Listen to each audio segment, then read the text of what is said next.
That's exactly why I ask you that question. What does it mean to you to be happy? Because if you really if I were to get all 5 million of the population of the south of Ireland on this podcast today and ask them, what does it feel like? What does it feel like when you're happy? Not like, what is it? What do people talk about? What does it say in social media? What do marketing companies sell you as happiness?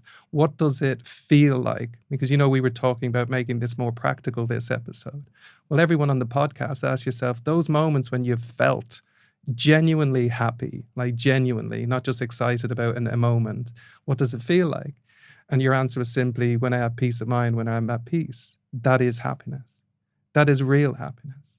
So that's the key. Buddha made this very clear distinction between two types of happiness: worldly happiness and real happiness, or pure happiness, as he called it. The actual experience of that deeper, longer lasting happiness that everybody's just longing for. So it's not that we abandon worldly happiness. Worldly happiness is the enjoyment you get when you eat a nice food, or you go on holiday in that first day and it's feeling good, or, you get your new car, as you say, and there's the excitement and the pleasure of having the new car, or it's like any of those momentary stimuluses that cause that kind of experience. So new car, nice food, going to the cinema, a promotion, at least on day one, until they tell you how much work you've got to do. That moment of excitement, or, when you pass your degree, or you're leaving cert, or you're into cert, and you just have that moment of joy momentarily, or pleasure.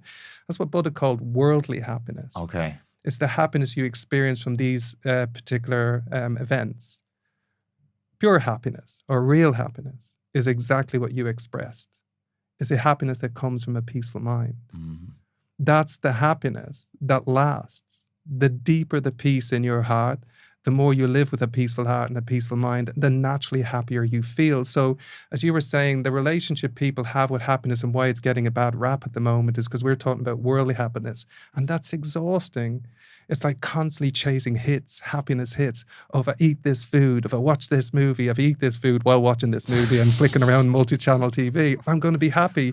And yeah, you have these little happiness hits as you switch from one program to the next, and one food to the next, and one drink to the next. And as you're doing that, you get to the end of that evening and you just feel stressed and dull and wanting to go to bed and sleep it all off. Whereas I have never heard anyone say, the more peaceful my mind became, the more bored I felt. Because the more peaceful your mind becomes, the more naturally happy you feel. So the real source of that deeper happiness that everybody's longing for and everybody feels is impossible is peace of mind, or inner peace. And you can train in meditation and in daily life, and that's really important, to continually level up your experience of inner peace and to just feel naturally happy. And as I said to you when I asked you that question, you just immediately said, when I have some peace of mind. You know intuitively, everyone on the podcast knows intuitively, but what we're doing is exhausting ourselves chasing these happiness hits and thinking, I don't want that kind of happiness, and I don't blame you. Why would you? It's exhausting. It's not that you shouldn't enjoy a nice meal or a nice movie. Of course, you should enjoy all of your life. But if you're just pursuing that kind of happiness, that's why you've got an aversion to happiness.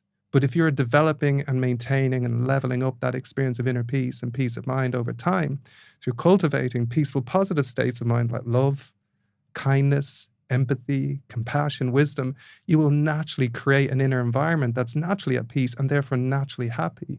So when we separate the two types of happiness in this way, and we're very clear and we're very practical around that, then we enjoy the moment, whatever we're doing, having a nice meal, watching a movie, but we don't believe, if I have more of that, I'm going to be happier. Because again, if you want to prove that to yourself practically today, whether that's true or not, just start with a box of chocolates, especially one that has more than 2 layers. Take the first layer. If you're anything like me, you're good to go on that, and you'll feel happy. Then go into the second layer and the third layer and prove to yourself whether that chocolate really is a source of happiness. Because the time you get to the third layer, the last thing you want to do for the next year is eat chocolates. That's why people have New Year's resolutions, you know. You get through all of that at Christmas. And what is the first thing you want to do is abandon all the things you thought would make you happy over Christmas: the drink, the alcohol, the food, the chocolates, you know. So if you want to prove to yourself whether peace is the source of happiness, of that deeper, longer lasting happiness that we're all crying out for, we'd all love to have, then give yourself time and space to cultivate peaceful, positive qualities of mind And then notice every time you level that up, you never get bored. You just get happier.